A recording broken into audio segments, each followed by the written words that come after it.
எனக்கு எங்க அண்ணன் கூட பண்ண அண்ணனா நினைக்கிறேன். பட் எனக்கு கூட பண்ண அண்ணனா இல்ல. பட் அவரு கூட பண்ண அண்ணனும் சகோதரன் தான் நினைக்கிறேன். நான் எங்க அண்ணன் வரணும் கண்டிப்பா 2024 லேடிஸோட ஓட்டு எல்லாம் முழுக்க எல்லாருமே அவருக்கு தான். ஸ்டாலின் வந்து சொல்லதுதான் நான் இதுக்கு பெண்களுக்கு பாதுகாப்பு கிடையாது ஸ்டாலின். ஆனா எங்க அண்ணனால பெண்களுக்கு பாதுகாப்பு பக்கமா இருக்கும். எங்களுக்கு அவரை நினைச்சு நாங்க பெருமைப்படுறோம். எங்களுக்கு அண்ணனா வர்றதுக்கு என் பிள்ளைங்களுக்கு தாய் மாமனா இருக்கிறதுக்கு ரொம்ப சந்தோஷப்படுறேன். ஐ லவ் யூ விஜய் அண்ணா.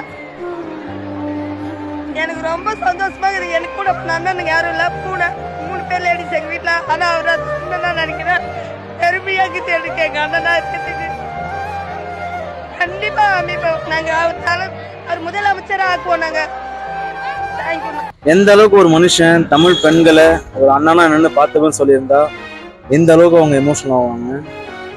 வந்துட்டா வேற லெவலுங்க. உண்மையா அது முதலமைச்சர் மக்கள்ன்ற ஃபீலே இருக்காது. ஒரு சொந்தங்கள் கூட இருக்கிற மாதிரி ஒரு உறவா மாறிடும். செமையா இருக்கும். இதை பத்தி நீங்க கமெண்ட்ல சொல்லிட்டு போங்க.